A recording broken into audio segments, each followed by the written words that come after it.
कई बार पूछा जा चुका है। अंश होते मेरे बच्चे दो प्रकार के। अच्छा, आप सभी को लगभग मुझे उम्मीद है ये तो पता ही होगा कि अंश यानी कि शेयर क्या होता है ना।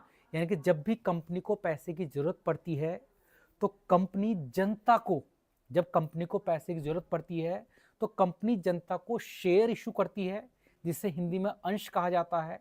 शेयर इशू करती है जिसके बदले कंपनी को क्या मिल जाते हैं बेटा, पैसा मिल जाता है। अब बारी आई कि सर जनता कंपनी को पैसा क्यों देती है, जनता कंपनी से अंश क्यों खरीदती है ना। दो बातें हुई, कंपनी को पैसे की जरूरत है तो कंपनी क्या करेगी भैया, जनता को शेयर इशू कर देगी। कंपनी को पैसे की जरूरत है, कंपनी क्या बोलेगी जनता से कि भैया आप मेरी कंपनी में पैसा लगाओ, मैं आपको शेयर दूंगी। तो कंपनी को तो पैसे मिल गए, जनता को क्या फायदा हुआ, जनता को यह फायदा हुआ भैया कि भविष्य में जब भी कंपनी को लाभ होगा तो कंपनी क्या करेगी, उस लाभ में से कुछ हिस्सा उन लोगों को देगी जिन्होंने कंपनी के शेयर खरीदे हैं, जिन्होंने कंपनी के अंश खरीदे हैं। यानी कि जनता को मिल जाता है अपने पैसे पर हर साल कुछ ना कुछ फायदा, जिसे हम हिंदी में बोलते हैं लाभांश। यानी कि कंपनी को मिल जाएंगे पैसे, वो अपना बिजनेस कर लेगी, उस बिजनेस से कंपनी कमाएगी प्रॉफिट, और जिसने शेयर खरीदे थे उसे कंपनी क्या दे देगी भैया, थोड़ा थोड़ा सा लाभ का हिस्सा दे देगी, जिसका नाम क्या रखा गया है, लाभांश। क्या नाम रखा गया है बेटा, लाभांश। अब कंपनी जनता को जो ये अंश बेचती है, कंपनी जनता को जो ये शेयर बेचती है, ये होते मेरे बच्चे दो प्रकार के। अंश यानी कि शेयर होते हैं बेटा दो प्रकार के। एक अंशों को बोला जाता है बेटा समता अंश, एक प्रकार के अंश को बोलते हैं समता अंश यानी कि इक्विटी शेयर। और बेटा हमारे पास एक होते हैं पूर्वाधिकार अंश, जिन्हें हम बोलते हैं बेटा प्रेफरेंस शेयर। तो कॉपी पर जल्दी से लिख लो, अंश दो प्रकार के हैं बेटा हमारे सिलेबस में, बाकी तो और भी होते हैं। हमारे सिलेबस में अंश दो प्रकार के हैं, शेयर दो प्रकार के हैं। एक को बोला गया समता अंश, एक को बोला गया पूर्वाधिकार अंश। एक को बोला गया समता अंश, एक को बोला गया पूर्वाधिकार अंश। अब ये समता अंश क्या है और पूर्वाधिकार अंश क्या है, बहुत ध्यान से समझना बेटा, और मुझे पूरी उम्मीद है इंपॉर्टेंट क्वेश्चन है, पेपर के अंदर आएगा और आपको अभी के अभी याद भी हो जाएगा, ये क्लियर बात है बेटा। अब ये समता अंश क्या है, समझना बेटा ध्यान से। समता अंश क्या होते हैं इसकी थोड़ी सी चर्चा करेंगे, और दूसरे ये पूर्वाधिकार अंश क्या होते हैं इनकी थोड़ी सी बात करते हैं बेटा। जब कंपनी अपने अंशों को इशू करती है, जनता को शेयर बेचती है, तो दो प्रकार के अंश हो सकते हैं, या तो वो समता अंश बेचेगी या वो पूर्वाधिकार अंश बेचेगी। अब जो व्यक्ति कंपनी का समता अंश खरीदेगा, याद रखना उसके पास कंपनी के अंदर वोट डालने का अधिकार होगा। समता अंश वह अंश होते हैं जिन्हें कंपनी में वोट डालने का अधिकार होता है। यानी कि अगर आपने कंपनी से समता अंश खरीद लिया, कौन सा अंश खरीद लिया बेटा, समता अंश खरीद लिया, तो याद रखिएगा समता अंश खरीदने वालों को कंपनी के अंदर वोट डालने का अधिकार दिया जाता है। लेकिन वो व्यक्ति जो कंपनी का पूर्वाधिकार अंश खरीदेगा, याद रखना पूर्वाधिकार अंश खरीदने वालों को वोट डालने का अधिकार नहीं होता।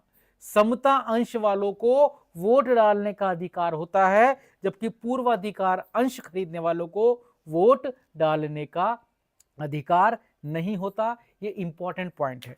समता अंश खरीदोगे वोट डाल सकते हो, पूर्वाधिकार अंश खरीदोगे वोट नहीं डाल सकते। क्योंकि सर कौन सा वोट डालने की बात चल रही है बेटा, बेटा ये कंपनी के अंदर की बात है। यानी कि जब कंपनी कोई मशीन खरीदती है, कोई नया प्रोजेक्ट लेकर आती है, तो वोट डलवाती है।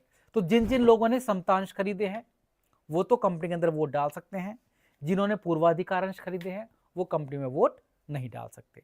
पहला पॉइंट। दूसरा पॉइंट, जो ये समता अंश होते हैं बेटा, कौन से अंश होते हैं, समता अंश, इन्हें जो लाभांश मिलता है इसका कोई निश्चित दर नहीं होती। दूसरा पॉइंट क्या है बेटा, जो समता अंश होते हैं उन्हें जो लाभांश दिया जाता है इसकी कोई निश्चित दर नहीं है। सर क्या समझाना चाह रहे हो, सुनो बेटा ध्यान से। अगर आपने कंपनी के समता अंश खरीदे हैं तो अगर कंपनी को लाभ ज्यादा होता है तो ज्यादा लाभांश मिल जाएगा, और कंपनी को लाभ कम होता है तो कम लाभांश मिलेगा। कब, एक बात देखो ध्यान से बेटा, मैं क्या समझा रहा हूं ये ग्रीन वाली लाइन। अगर कंपनी को ज्यादा लाभ हुआ तो समता अंशधारी को, जिन्होंने समता अंश खरीदा है, इक्विटी अंश शेयर खरीदे हैं, उन्हें ज्यादा लाभांश मिलेगा, ज्यादा डिविडेंड मिलेगा। और अगर कम लाभ हुआ है तो कम डिविडेंड मिलेगा। किन्हें? समता अंश वालों को। सर पूर्वाधिकार के साथ क्या होता है? पूर्वाधिकार की खूबसूरती यह है, चाहे कंपनी को कम लाभ हो, चाहे कंपनी को ज्यादा लाभ हो, चाहे कंपनी को बहुत ज्यादा लाभ हो, पूर्वाधिकार अंश को मिलने वाला लाभांश बिल्कुल निश्चित होता है। मीनिंग अगर किसी व्यक्ति ने पूर्वाधिकार अंश खरीदे हैं तो उसे स्टार्टिंग में बता देंगे कि भैया हम आपको 10% लाभांश देंगे, मतलब आपको जो डिविडेंड मिलेगा, आपको जो इनकम मिलेगी वो 10% मिलेगी। पहले बता देते हैं बेटा, पूर्वाधिकार वालों को मिलने वाला लाभांश निश्चित होता है, फिक्स होता है। मीनिंग वो 10% हो सकता है, 6% हो सकता है, 7% हो सकता है, 12% हो सकता है, लेकिन फिक्स है। पेपर में प्रश्न आएगा कौन से अंशों पर मिलने वाला लाभांश की दर निश्चित होती है, तो याद रखना पूर्वाधिकार अंशों पर जो लाभांश दिया जाता है, जो लाभ दिया जाता है, वो निश्चित होता है ना, उसमें कोई परिवर्तन नहीं होगा, चाहे कंपनी को ज्यादा लाभ हो, चाहे कंपनी को कम लाभ हो। लेकिन जिन्होंने समता अंश खरीदे हैं, बात समझ रहे हो बेटा, जिन्होंने समता अंश खरीदे हैं उनके लिए लाभ कैसा होगा? बिल्कुल भी निश्चित नहीं। ज्यादा लाभ हुआ तो ज्यादा लाभांश, कम लाभ हुआ तो कम लाभांश। आई थिंक मेरे हिसाब से बेटा आप दो बातें समझ गए होंगे। पहली बात क्या समझे बेटा आप? पहली बात समझे, समता अंशधारी को वोट डालने का अधिकार है, जबकि पूर्वाधिकार अंशधारी को वोट डालने का अधिकार नहीं होता। यह बात समझे। दूसरी क्या बात समझे कि समता अंशधारी को मिलने वाला लाभांश, लाभांश मतलब लाभ की दर निश्चित नहीं होती, ज्यादा लाभ होने पर ज्यादा मिल सकता है, कम लाभ होने पर कम मिल सकता है। जबकि पूर्वाधिकार अंश जो होते हैं, प्रेफरेंस शेयर जो होते हैं, इन पर लाभ की दर निश्चित होती है, लाभांश की दर निश्चित होती है। अगर 6% है तो हर साल 6% मिलेगा, चाहे कंपनी को कितना भी लाभ क्यों ना हो जाए। दो बातें हो गई। तीसरी बात, जब लाभांश बांटने की बारी आती है, लाभांश बेटा समझ रहे हो बात, लाभांश किसे बोलते हैं, है ना? जब कंपनी क्या करती है बेटा, साल के एंड में लाभ कमा लेती है तो उस लाभ का कुछ हिस्सा शेयर होल्डर्स, अंशधारियों को, जिन्होंने शेयर खरीदे बेटा, उन्हें दिया जाता है। लाभ का वो हिस्सा जो शेयर खरीदने वालों को दिया जाता है उसे लाभांश कहते हैं। लाभ का वो हिस्सा जो शेयर खरीदने वालों को दिया जाता है उसे लाभांश कहते हैं। और एक चीज याद रखना, अगर लाभांश बंटने की बारी आई, हम डिविडेंड बांट रहे हैं बेटा, अंशधारियों को क्या दे रहे हैं? डिविडेंड। लाइन से लगा दिया कि आ जाओ भैया अपना अपना लाभांश ले लो, तो याद रखना भैया, ये मजाक की बात हुई, याद रखना भैया, सबसे पहले लाभांश पूर्वाधिकार अंश वालों को दिया जाता है। उनका निश्चित है ना, तो पहले पूर्वाधिकार वालों को दे देंगे, बचा कुछ सारा किसका हो जाएगा? समता अंशधारियों का। तो याद रखना पेपर में प्रश्न आएगा पहले किस अंश पर लाभांश दिया जाता है, तो पूर्वाधिकार पर पहले लाभांश देते हैं, उसके बाद समता अंशों को लाभांश देते हैं।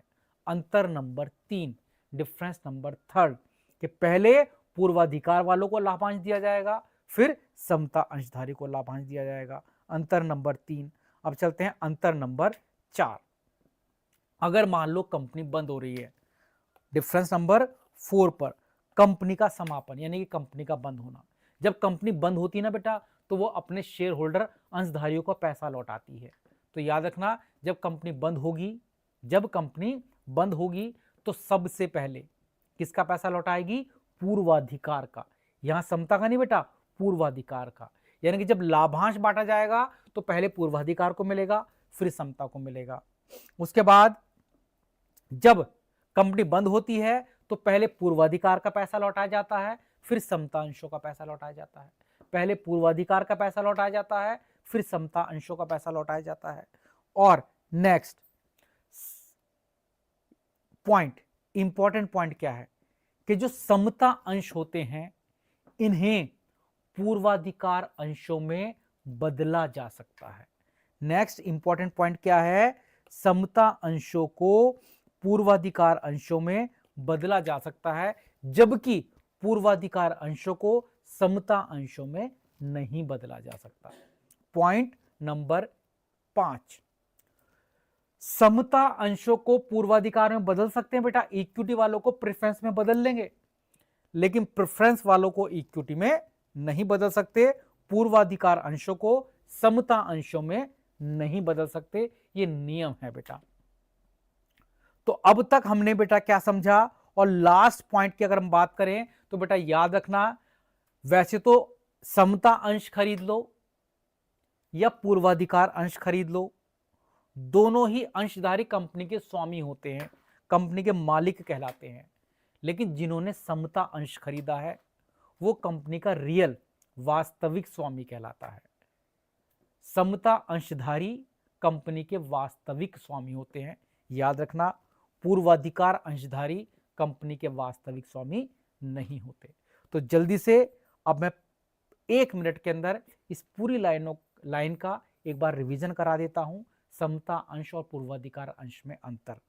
तो मैंने क्या क्या बताया बेटा, 5 मिनट में पूरा रिवीजन इस पूरे क्वेश्चन, बल्कि 2 मिनट में हम कर चुके हैं बेटा। एक बार हल्का सा रिवीजन करा देता हूं।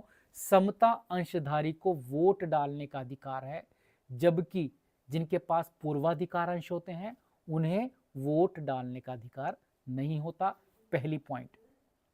दूसरा मैंने क्या समझाया, जो समता अंशधारी होते हैं उनका लाभांश, लाभ की दर निश्चित नहीं होती, ज्यादा होने पर ज्यादा, कम होने पर कम, जबकि पूर्वाधिकार जो अंश होंगे, प्रेफरेंस शेयर जो होंगे, उन पर लाभ की दर फिक्स होती है।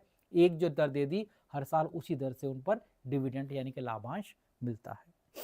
तीसरा, जब डिविडेंड बांटने की बारी आती है, यानी कि जब लाभांश बांटने की बारी आती है, तो पहले हम लाभांश देते हैं बेटा किसे, पूर्वाधिकार अंश वालों को, बचा हुआ लाभांश किसे देते हैं, समता अंश वालों को। जब कंपनी बंद होती है और इनका पैसा लौटाने की बारी आती है, तो पहले पैसा लौटाते हैं पूर्वाधिकार का मतलब पहले अधिकार, पूर्वाधिकार वालों को, और बाद में किसका पैसा लौटाते हैं, समता अंशधारी का। और नेक्स्ट सेकंड लास्ट पॉइंट मैंने बताया था, समता अंश असली अंश होते हैं बेटा, मालिक होते हैं, तो समता अंशों को कभी भी पूर्वाधिकार अंशों में नहीं बदल सकते, जबकि पूर्वाधिकार अंशों को समता अंशों में बदल सकते हैं। और लास्ट, समता अंशधारी को कंपनी का वास्तविक स्वामी कहते हैं, जबकि पूर्वाधिकार अंशधारी को कंपनी का वास्तविक स्वामी नहीं कहा जाता। तो ये इंपॉर्टेंट प्रश्न था जो कि मुझे आपको समझाना था। वेरी वेरी इंपॉर्टेंट क्वेश्चन है, इसे आप याद कर लेना। एग्जाम के अंदर 101% इन दोनों में डिफरेंस आता ही है। चलिएगा, इसी के साथ आज की इस क्लास को खत्म करते हैं। ठीक है बेटा, वीडियो अभी स्टार्टिंग से बेटा, जैसे ही क्लास खत्म हो जाएगी तब आप वीडियो को स्टार्टिंग से देख लेना। लगभग ये क्लास कंप्लीट हो गई है, बाकी अगली क्लास में करेंगे, कल की क्लास में करेंगे एक नया टॉपिक, है ना। और उस टॉपिक का नाम बेटा मैं आपको भी बता देता हूँ, पूर्वाधिकार अंशों के प्रकार। ये जो पूर्वाधिकार अंश होते हैं ये कितने प्रकार के हो सकते हैं, ये हम पढ़ेंगे कल वाली क्लास में, यानी कि नेक्स्ट क्लास में। जो लोग बाद में वीडियो को देखेंगे वो उसके बाद जो नेक्स्ट क्लास देखेंगे वो होगी पूर्वाधिकार अंशों के प्रकार की।